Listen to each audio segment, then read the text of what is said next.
Uzeiri, njeriu që u ringjall pas 100 vitesh.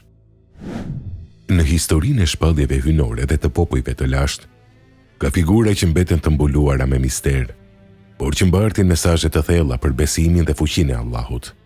Një prej tyre është edhe Uzeir, i njohur gjithashtu si Ezra. Edhe pse në Kur'an përmendet vetëm shkurt, historia e tij është ruajtur dhe zgjeruar në traditën islame dhe komentet e dietarëve, duke na dhënë një nga rrëfimet më të fuqishme për ringjalljen dhe rikthimin e jetës. Historia fillon në një periudhë të errët për bijtë e Izraelit, pas shkatrimit të Jeruzalemit dhe rënimit të tempullit të Jeruzalemit.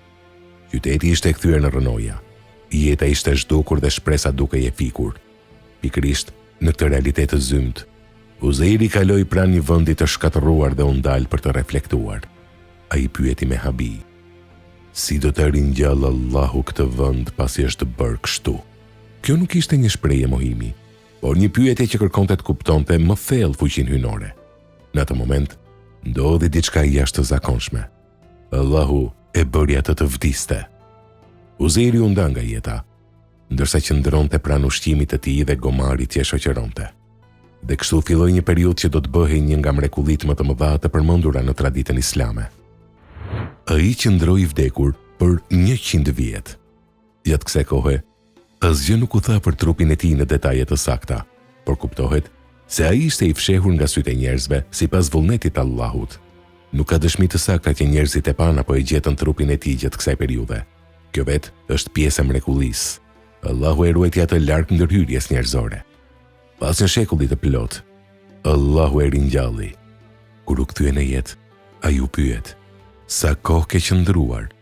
Uzeiri u përgjigj: 1 ditë ose një pjesë të ditës. Ai nuk e kishte ndier kalimin e kohës.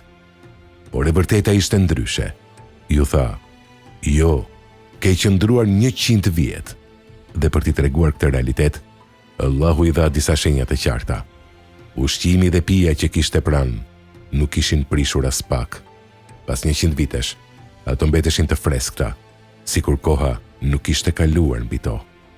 Ndërsa gomari i tij ishte kthyer në kocka.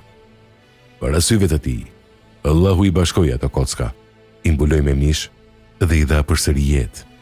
Gomari u ngrit në këmbë, i gjallë, si një dëshmi e drejtë për drejtë e fuqisë së ringjalljes.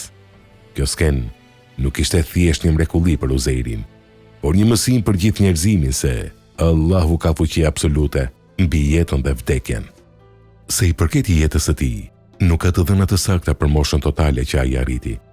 Por ajo që dihet është se ai jetoi në një periudhë pas shkatrimit të Jeruzalemit dhe pati një rol të rëndësishëm në rikthimin e dijes tek populli Ben Israilët. Misioni i tij lidhet kryesisht me ringjalljen shpirtërore dhe rikthimin e shpalljes, veçanërisht të Teuratit, i cili ishte humbur ose harruar nga shumë njerëz.